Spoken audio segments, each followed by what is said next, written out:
Hey, what's up, Roxstars? It's Rox, and I am coming to you today with a review for Love and Hip Hop ATL Season 6, Episode 12. So before I get started on the video, I want to say thank you to all of my Roxstars who had such nice things to say on Instagram yesterday. I mean, it really did touch my heart, and I read everybody's message, and it really did help you guys. I'm telling you, we're going to get through these next couple of months.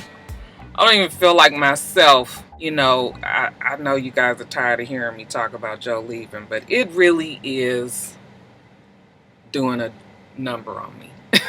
So I'm going to get it together. Anyway, you guys, the review, let's get to it, shall we? Alright, you guys, so the show opens with Carly's debut of her new store, Mercy, and her debuting also her new boyfriend, Caesar. Sprung it on Jock. I guess she thought she was doing something. Jock did seem a little bit in his feelings. The shit was actually funny. You know, he was like, oh, okay, I see you with Caesar. You can go on over there with your little needle. This needle runs deep. He is so fucking hilarious. Anyways, after she dismisses Jock, then she turns her sight on Estrelita, Empanada. Y'all was sending me all kind of fucking names. Elevator, Impala, and Chorito. Y'all so fucking wrong. She's mad at the fact that Melissa brought her there. Melissa's like, don't even get your panties in a bunch. Okay, she just here. And I don't know. The girl said some shit. I don't even really pay attention to her because I don't have energy for trying to introduce a new person into my fucking life on episode 12. So, whatever. That was what was happening at Carly's little function.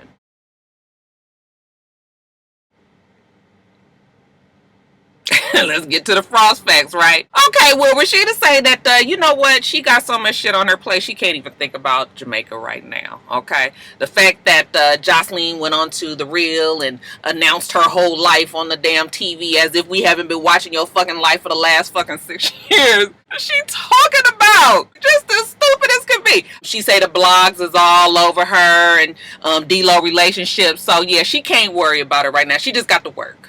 Okay, that's it. So she at Pressed, and in walks some old little, you know, grubby looking, kind of broke down looking little boy named Logan. And Logan tells her that he was boyfriend with Jasmine back in the day. Yeah, he was fucking around with Jasmine when D-Lo was fucking around with her, and supposedly she was pregnant by him. At least that's what she had told him at one point. At the same time that, you know, supposedly her and D-Lo had done bumped the gums. So now, you know, Rashida's just like, wait a minute, let me make some sense about this. Here he come just strolling in out the blue, and he's telling her all these things. Oh, yeah. Supposedly, you know, she named the baby after his dead daddy, Cannon. Okay, even got the daddy's death certificate. I said, Mona, listen, now what the fuck?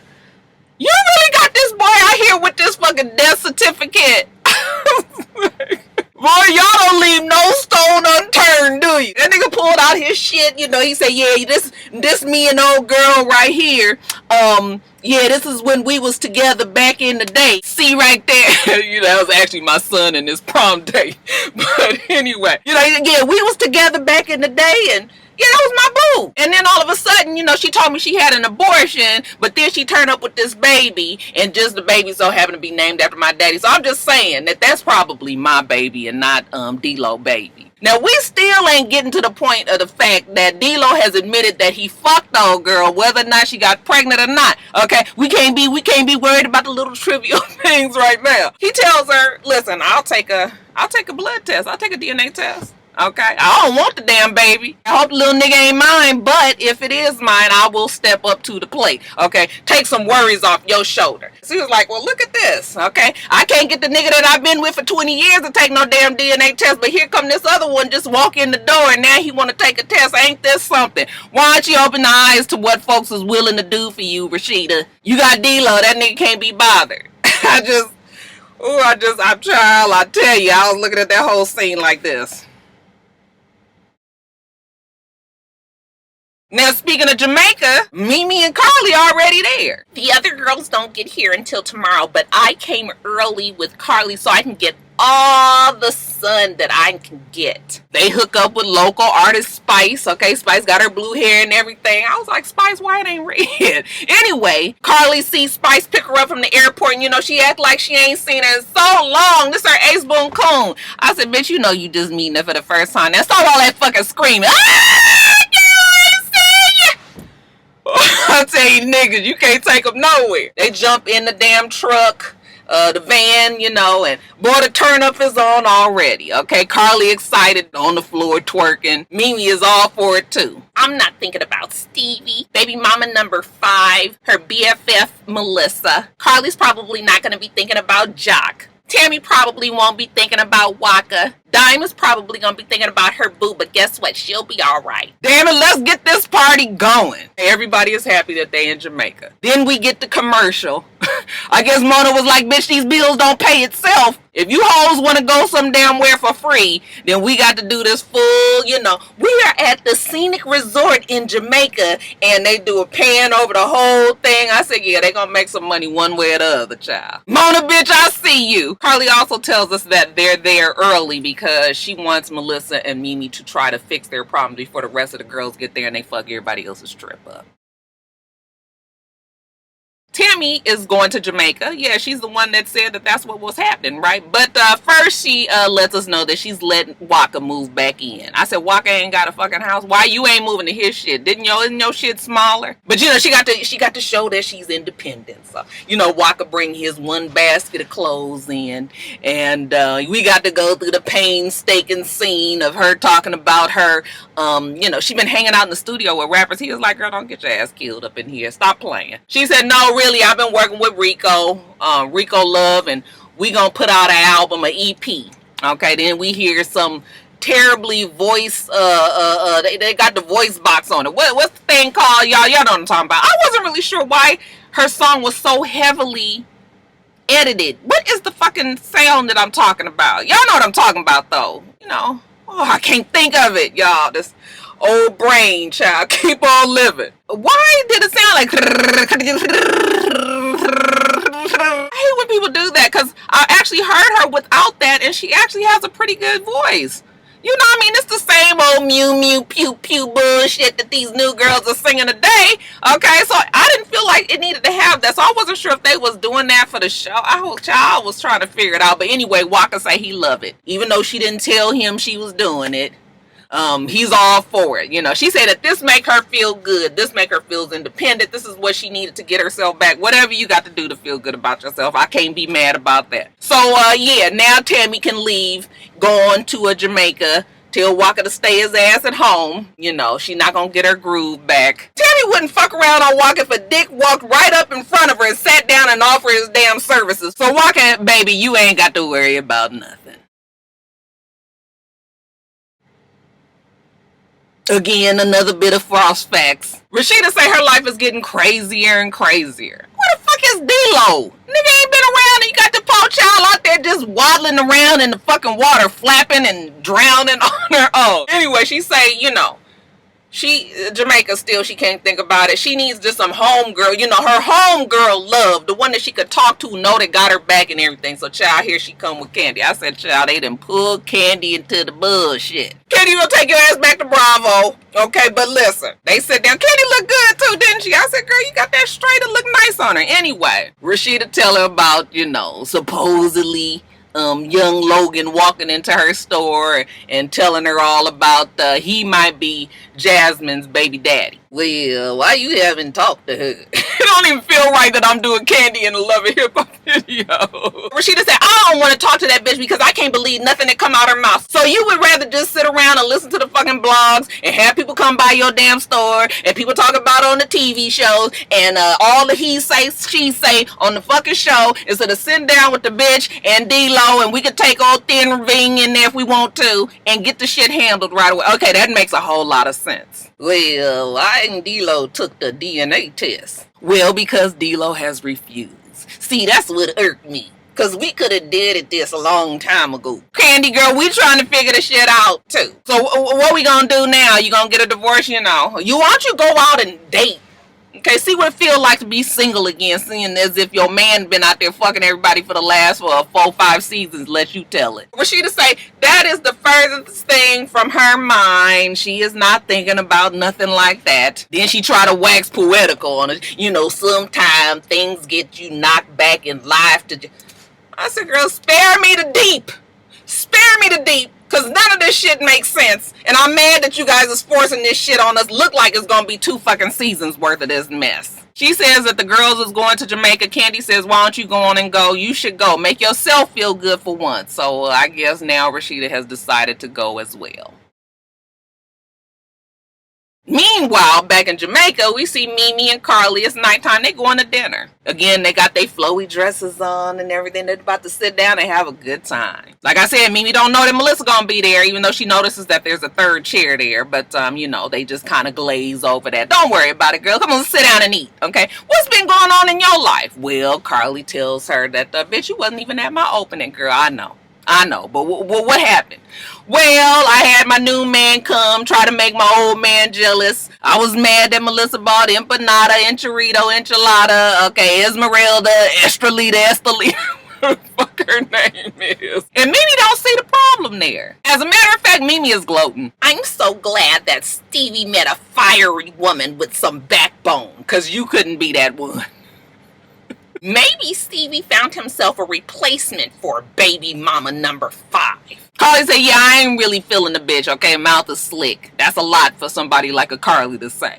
Then, you know, Mimi tells us how, you know, they had to break the news to baby girl Eva that, you know, little Bonnie Bella is her sister. Okay, Mimi put a little, you know, I won't say 20 on 10, but we're going to say 15 on 10, trying to make it seem like Eva cared more than she did. Eva didn't give a fuck. Then Carly tells her that she made amends with Jocelyn. Well, child, why she say that? I would have hoped that Carly would have learned her lesson after Jocelyn hit her in the head with flowers or tried to blackmail her, but hey, that's Carly for you. Mimi said, bitch, you gonna learn one day. She gonna turn on that ass. Okay, so go on somewhere with the bullshit. Okay, why she fussing at Carly about that? Up walks Melissa. And Mimi's like, well.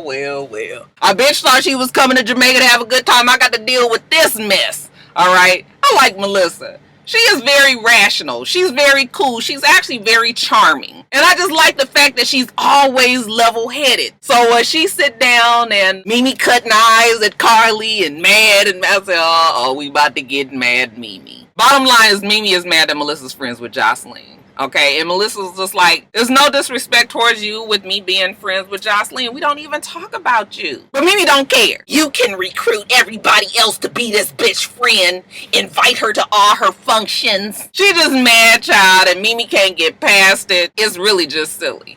Listen, I want you to understand that it's not silly that Mimi is mad at Jocelyn. Okay, but I think that it's sort of silly that Mimi is mad only at Melissa for being really what, to connect? All your fucking friends are all her friend now. But long story short, Mimi does not get past it. I'm not gonna be cool with anybody that fucks with her. And we don't have to talk about it anymore. Okay. Bitch pick up her wine like, I'm done with it. So Melissa, you know, after she tries to reason with Mimi, she tells her respectfully, I'm gonna leave y'all dinner and let you hoes to it by yourself. Now back in the States, the men get together. We got D-Lo. Every time I looked at him, I was just like, this motherfucker, I wish he would just go somewhere. He get on my nerve just looking at him on the screen. We got Sean. I said, child, they done pulled Sean into the fold. Dime girl, you don't get your man off this show. I know something. They got Waka there. Him and Sean are good friends, remember? And then they got Jock. So again, the men kind of commiserate on their issues. Jock tell them about Carly and how she had Caesar there and they seen each other now, and then they get on the whole subject of Dime and Tammy getting into an argument, and you know, but Waka say that Sean family, so you know they got to get past that one way or the other. Anything that D-Lo said talking about Carly was a snake or some shit like that, I said, motherfucker, if you don't shut the fuck up, you know, well, what do you expect? Like, she messy, you know. Shut up, D-Lo. Anyways, this trip to Jamaica. Okay, the men want to crash the party. D-Lo say it probably ain't gonna be a good idea, you know, well, because every time I get around Rashida, like, something happens. Something need to happen. Somebody need to fuck you up. I can't stand D-Lo. He get on my nerves. But whatever, the men decide that they gonna crash this trip to Jamaica. And I said, Mona, bitch, I see you too. 2 for 1, right? Get the hoes there and get they niggas there too. All on the free dime of scenic resort. I ain't mad. Shit, everybody is trying to come up. Actually, look at Tammy. She say she down there in Jamaica. Okay, and since the shit was free, she got a whole bunch of girls down there that's gonna model her bathing suits, you know, and take pictures and for advertising and everything. So I'll say it, nigga. This is about 4 or 5 birds we killing with one stone. Afterwards, you know, they sit down and talk, and Mimi tells us, Carly better be glad that I'm even speaking to her after her making up with Jocelyn. And there's no Melissa moping around trying to fix this, fix that. So it's all good. So, you know, Tammy and Carly and Mimi, they sit down and talk about Carly's new relationship with Caesar. She doing this relationship a little differently. She ain't gonna fuck on old boy yet because she trying to hold on to the worms as long as she can. Old ass bitch! You know, the girls don't believe that that's what she doing now, but hey, whatever works, okay? While she's sitting there talking, then Dime walk up. Tammy was like, I didn't know she was coming. I don't know why you needed to know, bitch. You ain't paid for nothing. Jessica Dime come up, and you know, because her man tell her she got to make up with old girl, she tells her that, listen, I was feeling some kind of way, you know, the comment about the pink hair. Okay, you interrupted me, but it was silly, and I'm gonna apologize. And Tammy was like, well, bitch, you know, I would apologize too, but you the one that came at me, so, you know, just whatever. But they decide to squash it. Melissa walk up, and damn it, made me mad again. Here come this bitch. So while they all sitting there, and people talking about how they made up with Jocelyn and everything, you know, she's still cutting her eyes at Melissa. So everybody here is friends with this bitch now. Everybody there is like, girl, she ain't really did nothing to us like she done did to you, okay? Ain't nobody got time for the bullshit, okay? So we understand why you mad, but we can't be mad all the rest of our lives over nothing. Then we try to get down to the real nitty gritty of why Melissa and Mimi are upset with each other. Something about Ariane, that part didn't make sense to me, okay? I mean, I guess Melissa apologized that she shouldn't have said, you know, that she had some sort of relationship with Ariane back in the day, or was she apologizing that she didn't tell Mimi about it? You know, I was just like, what is, I don't know, but she apologizes for that. Then all of a sudden, here come Rashida. Okay, thank God Rashida comes to save the day. Rashida sit down and say, although she tired of having to talk about it all the time, that's the first thing to come out her fucking mouth, this shit with D-Lo. I said, bitch, for a nigga that's tired, you sure have a lot to say all the goddamn time. Can somebody ask you? This boy Logan came in the store and he's supposed to be the baby daddy. He's taking the DNA test. I came with the fucking frost facts. I gotta hand it to them though, bitch. They is sticking with this fucking story. So now they've cleared the air. They ain't got to worry about shit that's going on in Jamaica. They ain't gonna even think about the shit that's going on in the States. Okay, Carly, we still waiting on your ass to get on the naked beach. Don't act like we forgot. Okay, I said, bitch, we trying to forget. Nobody want to see the pimento loaf. Later on that night, they go out. Okay, the girl's having a good time. Okay, Spice up there performing, and when she finished, you know, she called her girl Carly up there. Okay, here go Carly the bird, crackhead Carly Redding, full effect. Okay, the bitch get up there and get the dancing. Okay, everybody is watching and laughing. I said, child, if that ain't my friend, let me not say her name. But let me tell you something. I have a friend. Before we even go out, she be like, Roxanne, don't let me get on the floor. Because when she get on the floor, that's when we know it ain't no coming back. When we be out there dancing, and if we too drunk, as soon as I see that bitch trying to get back like she about to get on them knees, I be like, I grab that wrist. I try to get her. I said, bitch, don't do it. Because that nigga would get down on the floor all the way on her back, be doing the bicycle. Oh, I said, Carly, get your old ass up. Okay, just old flicked ass twerk she trying to do down there. I said, okay. But it was a good time. That's all that mattered. And then when she was done, they see Jacques walk in, and he got this trick ass bitch Treasure with him. So, yeah, I guess the rest of the comedy will ensue next week. Alright, you guys, let me get off of here. I still got to do basketball wise. Make sure that you rate, comment, and subscribe to the channel. I'm itsrox. The channel is for itsrox. Everything else I do will be in the bottom bar. Alright. So I hope that you have a wonderful, wonderful rest of your day. I plan on doing the same. Till next time, Roxstars. Bye.